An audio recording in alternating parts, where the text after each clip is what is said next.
Hey guys, it is Este and Justin from Not For Long Media.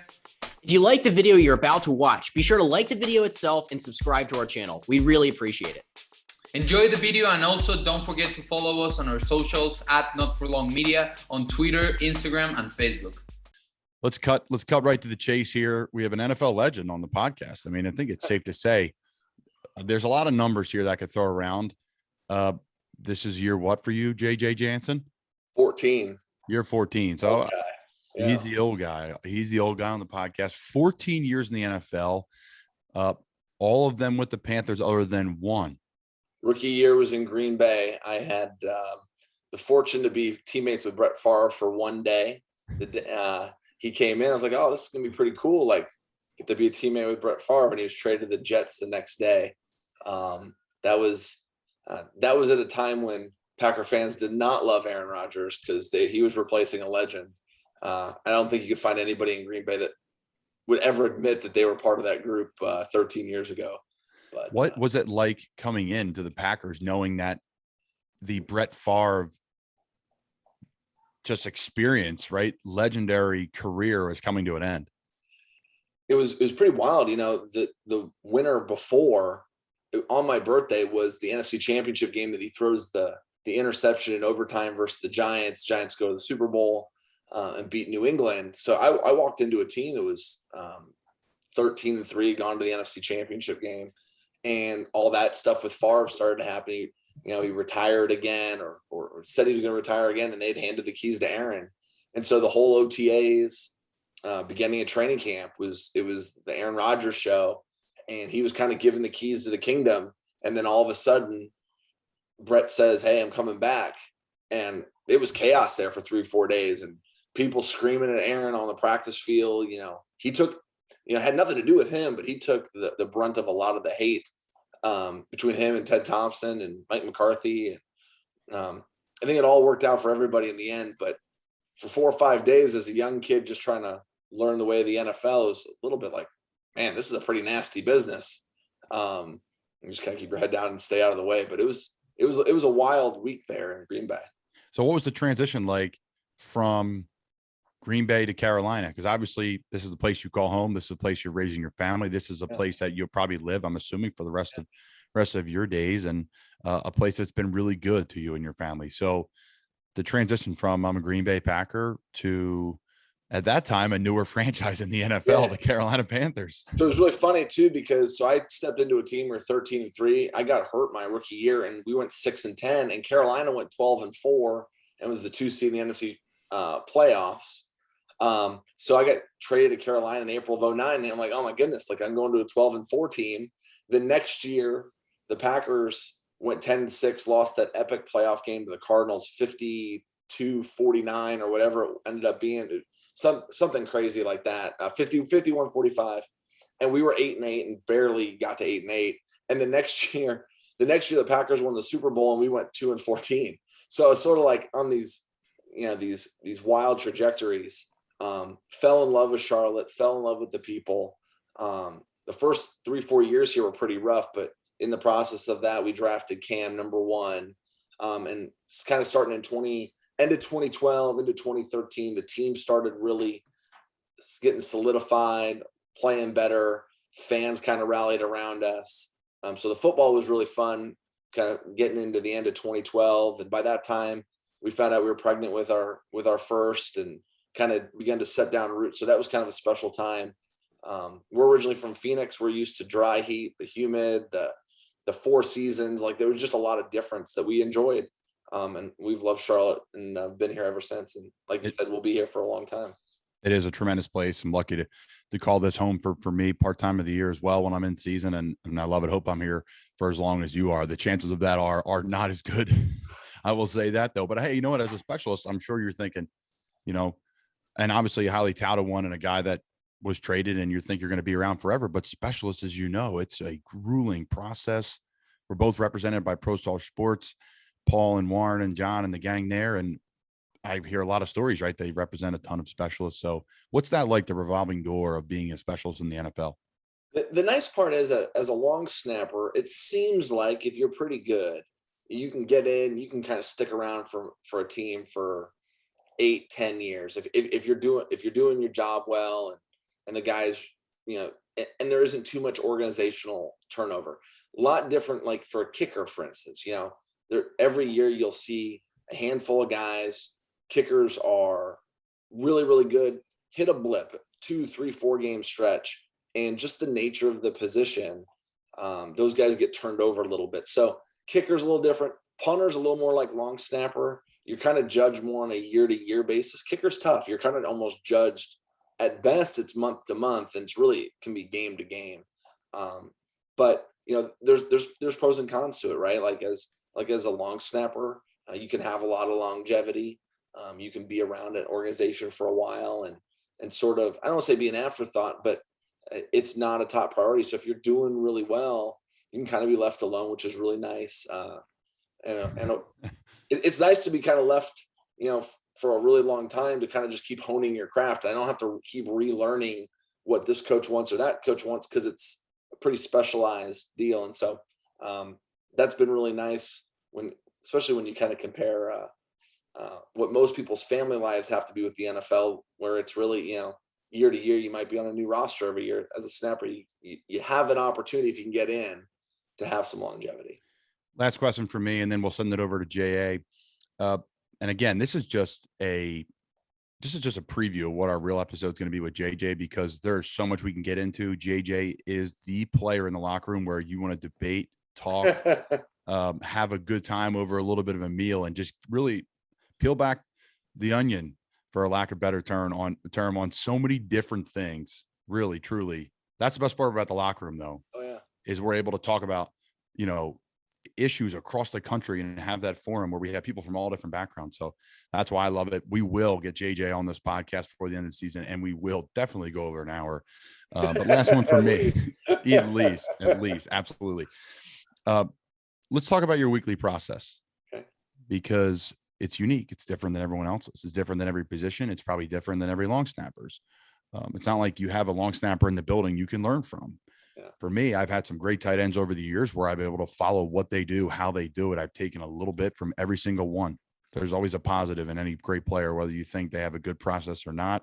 I think that's what made my process what it is today, is everyone I follow. There's no one for really you to follow. This is what I do. This is how I get ready to play. Take us, through your Monday to Sunday preparation. So I almost look at the week Wednesday to Tuesday. Really kind of starting on Wednesday, walking in the building, getting my body ready to play, really trying to, a lot of guys watch a lot of tape so that they can learn what the other team's going to do. And one of the things I learned about the middle of my career was, the more tape I watched, I began to start chasing ghosts. I started figuring out what they're going to do. And so much of what I do on the field is reactionary. So I have my keys. I'm looking for tells that the other team has, and I've got those. I'm aware of those, and I'm looking for that. But you start saying, there's some guys that watch a ton of tape, and I did for a long time. And what I ended up finding was I started guessing when I really just need to be reacting. So my position is very reactionary, especially blocking on punt. So I learned I need to watch some tape early in the week. Late Tuesday, Wednesday, maybe even a little bit Thursday. And then the rest of it's just physically preparing my body to play. So snapping, anything I want to do in terms of changing the location, laces, all of that stuff, try to get that done early in the week so that by Friday, Saturday, Sunday, my mind's just kind of freed up just to react, get my body right. One of the biggest things that I learned probably about year 6 or 7 was I wanted to have my central nervous system really sharp on game day. So I try to push all of my lifting, all of my stuff as early in the week as possible, because I figured out doing a couple versions of testing that the later in the week I lifted, the less fine motor skills. And I want to be able to feel the ball like coming off of my index finger at the point of release. And if I'd lifted a lot late in the week or something like that, I was a little bit more wired going into a game, and I couldn't feel everything the way a pitcher might want to feel the ball come off the seam. So I've really kind of front load the week, play the game. My biggest thing is, we're not on for 3 hours. We're on for 4.5. We're warming up at 11:30, and the biggest kick of the game is at 4:15. And so one of the biggest things I've learned is how do I get warmed up with as little effort as possible, kind of like a relief pitcher. And then during the game, kind of putting together a system that I don't have to constantly be on. It's just sort of these short little bursts where I could be sharp and then go back and rest. Because I want to be able to hold that for as long as I need to go. And then once the game ends, kind of spend Monday and Tuesday recalibrating, recovering, massage, lifting, moving my body again.